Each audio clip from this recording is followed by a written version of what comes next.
Bom dia a todos. Vocês já me aplaudiram e nem me ouviram, eu já posso ir embora então.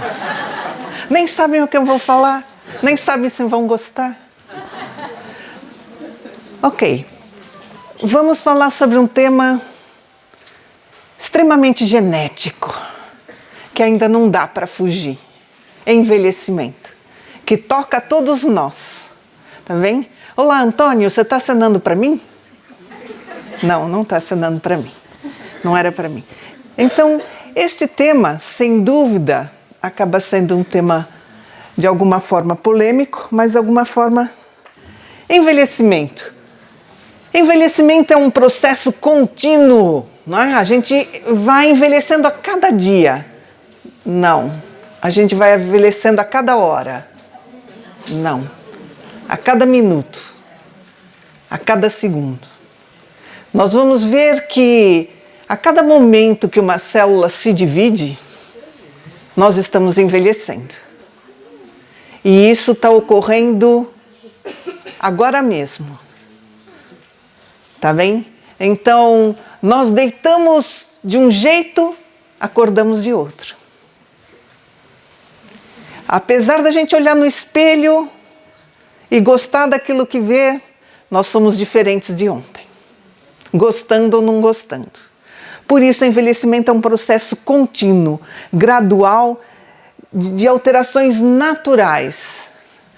Está nos nossos genes. Tá bem? Durante o final da idade adulta, muitas funções corporais começam a declinar-se gradualmente. Gradualmente as coisas vão mudando. Tá lá. A gente começa pequenino e acaba pequenino também de alguma forma. Bem, e quando é que a gente fica velho? Eu costumo dizer que velho é todo aquele que tem 10 anos a mais do que eu. Né? Então, sempre alguém que vai ter 10 anos a mais do que eu. Mas visto dessa perspectiva, claro que a gente pode olhar a velhice de várias formas, tá bem? E podemos respondê-las de formas diferentes. Idade cronológica é uma delas. Hoje tenho mais de meio século. Amanhã vou ter mais de 60 anos. É uma forma de se mensurar, não é? Nós olhamos muito para a idade cronológica. Ah, aquela pessoa tem 80, nossa, já está assim meio gastinho. Aquele só tem 20 e poucos, ainda dá. Mas a gente vê que não é bem assim. Bem, idade cronológica é a idade da pessoa em anos. A idade cronológica tem significado, tem sim senhor, mas é limitado, porque como disse, não é bem assim. Ainda assim, a probabilidade da gente ficar doente, ou desenvolver algum problema, ou gastar alguma peça mais rapidamente está associada à idade cronológica. É verdade, não é? A gente vê que quanto mais a gente vai vivendo, quantos mais dias foram passando, mais a gente vai gastando. Mais uso, mais quilômetro, mais rodados nós estamos. Mas também outra forma de ver é a idade biológica, que muitas vezes não bate com a idade cronológica. Não é? A gente vê pessoas de 80 anos muito mais leptas que pessoas de 50. Não é? A gente às vezes vê pessoas de 90 que nos espantam. Uau! Outro dia veio uma senhora de 71 anos a trabalhar fina como um alho, como costumam dizer aqui. Estava impecável. Uau! Eu falei, mas a senhora não pensa em parar? Ela falou, parar para quê? Vou ficar em casa fazendo o quê? Então, prefiro trabalhar. Ok.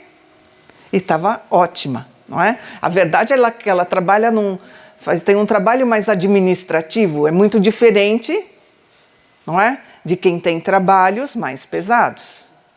E isso faz toda a diferença em termos de idade biológica, tá bem?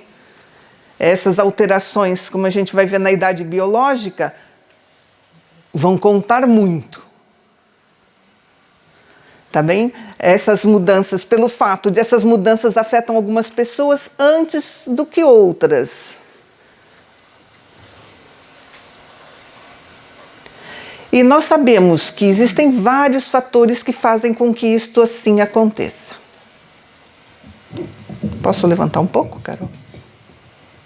Pode. Ficha, assim eu vejo melhor. Tá bem? E também existe uma outra forma de mensurar a idade. A idade psicológica, que também faz toda a diferença. Conheço jovens que são verdadeiros idosos. Estão lá no telemóvel, passa a vida no telemóvel e não sai daquilo. Não fazem nada. Ah, por que você não vai dar uma corrida? Por que você não vai fazer alguma coisa produtiva? Já para eu não cair nesse problema, nem Facebook eu tenho. Falei, não, vou me prevenir, senão aí é que eu fico velha de vez. Por isso, a idade psicológica conta muito. Não é? Como a doutora Joana falou, o efeito do pensamento sobre a saúde é fundamental. E isso é um fator. E aqui a idade cronológica, a psicológica, ela conta imenso. Eu diria que conta mais do que até as outras idades. A senhora de 71 anos estava em PEC, não é? Eu vejo jovens que estão a começar a vida no trabalho que já saem cansados, já estão a reclamar. Olha, dói aqui. Olha, dói aqui. Olha, dói aqui. Eu acho que a dor maior é essa. Não é? Qualquer dor é um fator, não é? Qualquer coisa é um fator para já não posso mais. Tô que não posso. Tanto é que a gente costuma dizer que já não faço mais pessoas como antigamente. Né? Todo mundo olha para isso assim, e esse aqui é da geração moderna. Já não dá muito para o gasto. A gente precisa tomar cuidado, né? Por isso a gente vê que o psicológico influencia imenso. Imenso. Bem, eu já vi trabalhadores, como eu faço atualmente saúde ocupacional, idosos de 80 anos, 81 anos tinha o senhor a trabalhar como mestre de máquinas das empresas de turismo. Ele trabalhou na pesca do bacalhau. E para quem sabe o que é a pesca do bacalhau, é uma vida dura. E o senhor estava rijo lá. E eu perguntei para ele, 81 anos, por que trabalha? Tem sempre que dar uma mãozinha para a família. Sabe como é? O filho em casa, tem neto. O filho em casa e o senhor de 81 anos está lá. Por isso não se faz mais uma geração como antigamente. Mas isso tem tudo a ver com o nosso psicológico. Viu, jovens? Por isso, a expectativa média de vida nos países desenvolvidos sofreu um acréscimo espantoso durante o século passado. É verdade, vivemos mais. Globalmente, as pessoas estão vivendo mais. Estou falando só em envelhecer, não estou falando em qualidade de vida, tá? Vivemos mais. Apesar dos nossos jovens cansados, nós vivemos mais. Um menino nascido em 1900 poderia esperar viver apenas 46 anos e uma menina 48, mostrando uma parte só um parênteses que as mulheres são mesmo sexo forte. E hoje, no entanto, um menino pode esperar viver mais de 76 anos e uma menina mais de 81 anos. Tá vendo? Nós ganhamos em expectativa de vida. Ganhamos mais tempo. E aqui, off the record, o que é que a gente está a fazer com esse tempo? Né? Não sei. Mas isso é para outra discussão. Por isso, apesar do aumento da expectativa de vida, o limite máximo de idade, e agora só referindo a envelhecimento, não é, mais avançada, não mudou, ou mudou pouquíssimo. Não conseguimos ultrapassar os 120 anos, que é a idade mais provecta foi de uma senhora de 122 anos, que se tem notícias no planeta. Isto não mudou. A maioria da população vive mais, mas a quantidade de vida, ou seja, ainda não mudou. Significa que nós envelhecemos e morremos.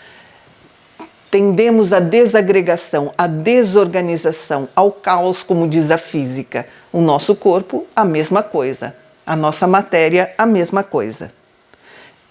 Olhando pelo ponto de vista material. Então, existem uma série de teorias que vão explicar isso. Mas são muitas mesmo. Eu vou mostrar aqui algumas para que nós tenhamos a ideia. Né? As teorias do envelhecimento, desformatou ali, não interessa.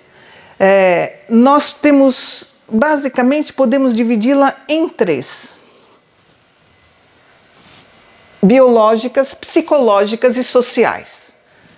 As psicológicas e sociais não são da minha área, não vou falar delas. Nós vamos aqui, tá bem, nos concentrar nas biológicas. E nas biológicas nós vamos falar de 2 grandes grupos, os estocásticos e as genéticas. As teorias estocásticas e teorias genéticas. Depois de levarem com a doutora Joana numa verdadeira aula de genética e ciência, agora vão ter que levar comigo, tá vendo? Vocês se inscreveram num congresso médico espírita. Então, bom dia a todos. Tem café lá fora, tá?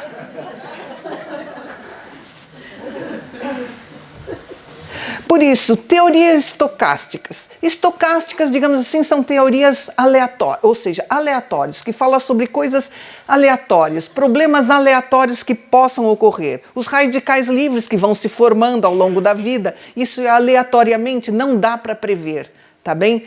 Erro catastrófico, o acúmulo de proteínas alteradas, quando é que uma proteína se altera ou não, mudanças pós-transcrição de uma proteína, ou seja, daquela leitura que a doutora Joana mostrou que o DNA faz, tá bem? E o reparo do DNA que não pode ser perfeito, ou seja, ele deixa de funcionar também, vai deixando de funcionar e uma proteína errada que sai. Estas são aqueles efeitos aleatórios que não tem como controlar basicamente, não são controlados. E tem as teorias genéticas, as teorias teloméricas, olha que nome lindo, telômero, é o nome do meu próximo filho na próxima encarnação. Não é lindo, telômero? Não é? O telômero é um envelhecimento, senescência é o nome para envelhecimento normal, tá bem? É diferente de senilidade, que é um envelhecimento patológico. Tá? Então, a teoria do telômero fala desse envelhecimento da divisão celular. As teorias imunológicas, o declínio da função da imunidade, ou seja, a nossa imunidade com o tempo vai baixando, ou com as nossas emoções também, ou os fatores, não é, externos aqui, os psicológicos e sociais que vão atuando, não é, vão causando alterações na imunidade. Regulação gênica, alteração da expressão dos genes, tá bem? Que tem a ver aqui, e nós já vamos entrando no conceito de epigenética que falou a doutora Joana, então que nós achávamos que aquela tirania do gene já não é mais, conseguimos de alguma forma estar intervindo nisso. E a teoria neuroendócrina, alterações na produção das hormonas que regulam a nossa controle interno, o nosso equilíbrio interno do nosso organismo. Estas são só algumas, são as mais discutidas, mas existem muitas mais que eu falei assim, não, vou dar sono no pessoal, não vale a pena.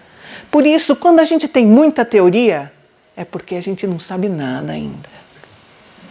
São muitas as hipóteses. Mas uma coisa sabemos, é que não é só uma dessas teorias que atua. Várias delas estão atuando ao mesmo tempo, corroborando no nosso envelhecimento. Tá bem? É uma série de fatores, não é só um fator. Tá bem? Mas como aqui a gente não veio para falar só de teorias e de medicina, vamos ver, em termos de doutrina espírita, o que a gente pode, que ilações podemos tirar. Bem, olhando lá no Livro dos Espíritos, que nos traz imensas informações, nós vamos ao capítulo 4 sobre o princípio vital. E nós vamos ver lá que a vida é um efeito produzido pela ação de um agente sobre a matéria. Não é a matéria sobre o agente, é o agente sobre a matéria. Esse agente sem a matéria não é vida, da mesma forma que a matéria não pode viver sem ele. É ele que dá vida a todos os seres que o absorvem e assimilam. Ok. É necessário um agente para animalizar ou dar vida à matéria. E aqui nós separamos os seres orgânicos dos inorgânicos. E vemos que os seres orgânicos é porque tem esta condição, este agente atuando ou com capacidade de atuar sobre ele. Ainda no Livro dos Espíritos, nós vamos ver que o princípio vital é esse agente. É a força motriz dos corpos orgânicos. É ele que animaliza a matéria. Mas isso eu estou pregando para aqueles que já conhecem a doutrina espírita. Eu estou vendo alunos lá do CCE, trabalhadores de casa espírita, já conhecem isso, não é? Mas aqui a gente está falando mais para aqueles que ainda não iniciaram os seus conhecimentos. Mas para a gente poder estar relembrando também, tá bem? Sobre o fluido vital, ou princípio vital. Ao mesmo tempo que o princípio vital impulsiona os órgãos, a ação dos órgãos entretém e desenvolve o princípio vital, mais ou menos como o atrito produz o calor. Ou seja, quando o princípio vital dá o chute na bola, o jogo faz com que ele se produza em maior quantidade. Então, o funcionamento dos nossos órgãos vai fazer com que este princípio se mantenha, tá bem? Se produza. Os órgãos estão, por assim dizer, impregnados de fluido vital. Esse fluido dá a todas as partes do organismo uma atividade que lhes permite comunicarem entre si, no caso de certas lesões, e restabelecerem funções momentaneamente suspensas. Uau! O princípio vital ajuda a manutenção dos nossos órgãos, da nossa vitalidade, tá bem? Atuando na matéria densa, fazendo com que ela se reconstitua. Mas quando os elementos essenciais do funcionamento dos órgãos foram destruídos ou profundamente alterados, o fluido vital não pode transmitir-lhes o movimento da vida e o ser morre. Tá bem? Já se o dano foi muito grande, já não há conserto. Eu estou só transcrevendo o que está lá no Livro dos Espíritos. A quantidade de fluido vital não é a mesma em todos os seres orgânicos. Varia segundo a espécie e não é constante no mesmo indivíduo, nem nos vários indivíduos de uma espécie. O que significa que cada um de nós aqui nasceu com uma capacidade fluídica, em termos de fluido vital. Esta capacidade pode se mantendo, regenerando conforme o funcionamento dos órgãos, ou não. Não é? Conforme o funcionamento dos órgãos. E nós já vimos que esses órgãos vão progressivamente diminuindo a sua função. Para os que estão, por assim dizer, saturados de fluido vital, pode-se dizer que uns estão saturados, enquanto outros o possuem apenas em quantidade suficiente. Tanto é assim que nós vemos pessoas mais ativas, mais enérgicas do que outras, não é? Onde há mais fluido vital. E esse fluido vital também se esgota. Pode tornar-se incapaz de entreter a vida se não for renovado. Tá bem? E por aí segue. Então, o que diz a doutrina espírita? Que a nossa matéria, ou seja, a matéria do nosso corpo, ela foi vitalizada por este fluido vital. Ela é vitalizada por este fluido vital. Para que nós, enquanto seres espirituais, possamos, tá bem, utilizar esta roupagem material. Mas também que essa roupagem material se desgasta. O tempo vai fazendo com que os órgãos que a produzem vão diminuindo esta produção até que ele se desgasta ou alguma coisa o estrague e não consiga mais repor. Tá bem? Então, juntando uma coisa com outra, doutrina espírita e teorias de envelhecimento. Tá bem?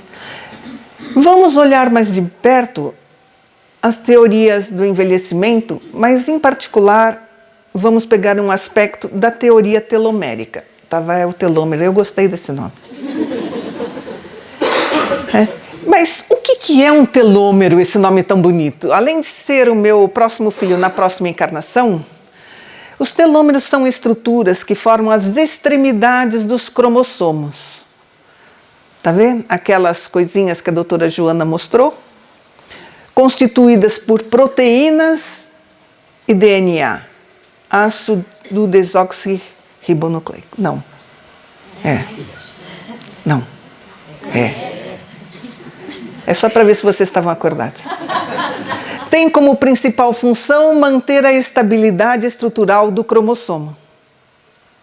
Tá bem? O telômero protege os cromossomas e é um fator da replicação do cromossomo. Cada vez que a célula se divide, os telômeros são ligeiramente encurtados. A pontinha final vai desaparecendo. Como não se regeneram, chega a um ponto em que não permitem mais a correta replicação dos cromossomos e a célula perde total ou parcialmente a capacidade de divisão. Ou seja, ela para. Ela para e morre. Sem poder se dividir, ela morre. Então, para aqueles que já passaram pelos bancos da escola há mais tempo, não é, que já não se lembram, temos ali uma célula, os cromossomos ficam no núcleo da célula, são aquela coisinha que parece um X, eu não tenho ponteiro aqui para mostrar melhor, mas os telômeros estão lá, é a pontinha do X, tá bem? E essa pontinha é que vai fazer com que haja aquela replicação do DNA, tá bem? A replicação perfeita do DNA. Visto isso mais de perto, tá lá o nosso cromossomo com o telômero, e o telômero a cada vez que se replica, Júlia, obrigada. Tem sempre uma alma caridosa no meio da plateia. Então, a cada vez que a célula se replica, tá vendo? Consome um bocadinho do telômero. Se replicou novamente, consumiu mais um bocadinho. Novamente, mais um bocadinho, até acabar o telômero. Aí, aquelas células ali já não conseguem se replicar mais. E elas morrem. Amém? Isso fez com que a ciência pensasse que o telômero tem uma atividade de relógio biológico, de uma certa forma. Que com o processo de divisão celular, esse encurtamento do telômero seria possível definir com exatidão, tá bem? quantas vezes a célula vai se dividir. E se a gente fosse medir o telômero de cada um, tinha previsão de quantas vezes as nossas células vão se dividir. Parece fácil, né? Mas não é assim muito fácil, porque cada célula do nosso corpo, cada órgão, cada tecido tem a sua especificidade. Não é? Dessa forma, os telômeros poderiam ser considerados sofisticados relógios biológicos. Não é?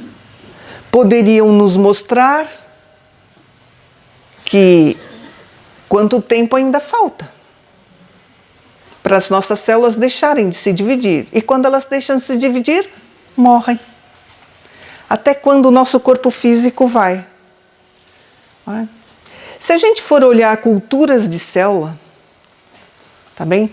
Ou seja, quando tiram partes das nossas células e põem lá na cultura, ou tiram uma célula tronco e põem lá na cultura, não é? A gente vai ver que essas células se dividem, nós alimentamos e elas vão se dividindo, tá bem? E foi feita uma experiência por um senhor chamado Leonard Highcliffe, em 1961, em que ele viu que estas células, elas tinham uma capacidade de divisão entre mais ou menos 50 vezes, mais ou menos, mais coisa, menos coisa, entre 50 divisões, não é? E a partir daí a célula deixava de se replicar. Tanto é que deram o nome de limite de Highcliffe para células estudadas in vitro, tá bem? E verificou-se que quando pegavam essas células, elas tinham se dividido até certo ponto, estava lá no 20, congelavam as células. E depois voltavam a pô-las no meio de cultura, essas células partiam já do número 20. Isso é identificado na clonagem de animais, não é? Alguns, e deduz-se que a Dolly, a ovelhinha Dolly, que viveu menos ou viveu pouco, não viveu o que teoricamente deveria viver um animalzinho daquela idade, é porque a célula tirada da mãe já estava com algum tempo de divisão. Não é? E a célula que foi colocada, a informação genética dentro do óvulo, não é? Já tinha algum tempo já de replicação e que ela viveu o tempo, não é? O tempo de Highcliffe que ela tinha para viver. Por isso a ovelhinha viveu menos tempo. E os clones, atuais, as experiências com clones têm mostrado isso, que depende do tempo que é tirado esta informação genética. Tá bem? Bem, isso nos faz pensar que, agora aqui fica dentro da elucubração, porque nada disso está, que todos nós temos o nosso relógio biológico. E que, fundamentalmente, e elucubrando, tirando as nossas ilações, a quantidade, ou seja, o tamanho do nosso telômero, provavelmente está associado à nossa quantidade de fluido vital. Isto é uma elucubração, ou seja, eu tirando as conclusões, associando aqui no envelhecimento, tá bem? A nível material. Então, provavelmente esse relógio biológico, o que dá esta divisão, ou seja, esses tamanhos de telômero, provavelmente está associado à quantidade de fluido vital que nós recebemos. É a quantidade de tempo que a célula tem para se dividir. A gente sabe que fluido vital, ele vem dos nossos órgãos, da produção dos nossos órgãos, através da alimentação, respiração, etc. e tal, mas que aquela quantidade de fluido que nos foi dada, assim como o tamanho do telômero das nossas células, vai deixar de replicar-se em algum momento, independente ou não do quanto comamos, do exercício que façamos ou dos fatores externos, todos tendemos, tá bem, a envelhecer e deixar o nosso corpo físico. Por isso, esse corpo físico tem um tempo de vida. Envelhecer faz parte da nossa vivência. Chegamos à conclusão, pelo que vimos, que vivemos mais, temos mais condições de envelhecer e de uma forma mais saudável. Como o senhor de 80 anos, que ainda 81 anos, a senhora de 70, que ainda trabalham. Que independente dos fatores, a nossa mente vai produzir a matéria mental que vai influenciar as nossas células, que vai influenciar a nossa genética. Tá bem? E também atualmente é conhecida uma enzima chamada telomerase. Esta enzima, ela está presente em poucas células, em células geralmente germinativas, ou seja, células primárias, as chamadas células-tronco, para vocês terem uma ideia. Essa telomerase, ela tem a capacidade de aumentar os telômeros. E os cientistas já estão assim, será que nós descobrimos a fonte da juventude? Não sei, o futuro dirá. Mas tendo em vista tudo o que aqui foi falado sobre epigenética, sobre o poder da nossa mente, sobre a nossa própria genética, quiçá nós, espíritos imortais, porque produtores da matéria chamada pensamento, como aqui foi dito, não consigamos influir a esse nível. Não sei, isso é uma pergunta para o futuro, tá bem? Mas mais do que isso, envelhecemos e temos mais tempo de vida. Já temos atualmente mais tempo de vida. Sem dúvida, apesar do pessoal forte de antigamente, a nossa quantidade de vida aumentou. E o que é que a gente está a fazer com ela?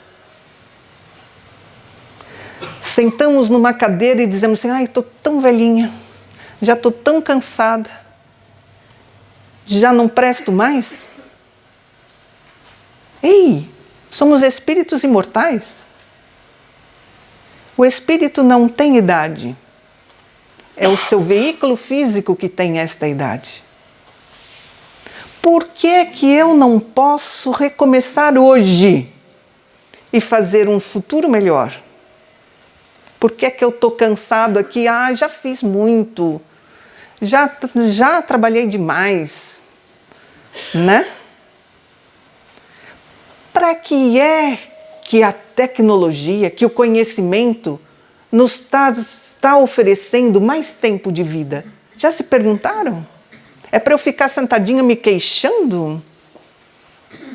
Tô que não posso? Como os jovens? A concorrência é grande. Né? O que eu estou fazendo com o tempo extra de vida que me foi proporcionado? Eu acho que essa é a grande pergunta que, entendendo a vida, o que é realmente a vida nos dois planos, nós devemos fazer em termos de envelhecimento. Não é se vamos viver mais ou menos, etc. Mas o que nós estamos fazendo com esse tempo que nos é dado? Para que ele nos foi dado? E para que serve o envelhecer? Mas eu já não tenho forças, eu não sou, minha cabeça... Olha, meus olhinhos já não dão para ver tão bem aqui. Então, o que eu vou fazer? Já não dá mais para eu fazer o que eu fazia. É verdade. Mas o que eu vou fazer com esta quantidade de vida que me foi dada? É uma pergunta para todos, eu não tenho resposta. Divirtam-se pensando nisso. Está aí o nosso recado a respeito de envelhecimento. Envelheçam bem, porque o envelhecimento, pelo que nós vemos, é uma sequência, é uma continuação. Tá bem? Um bom dia a todos. Obrigada.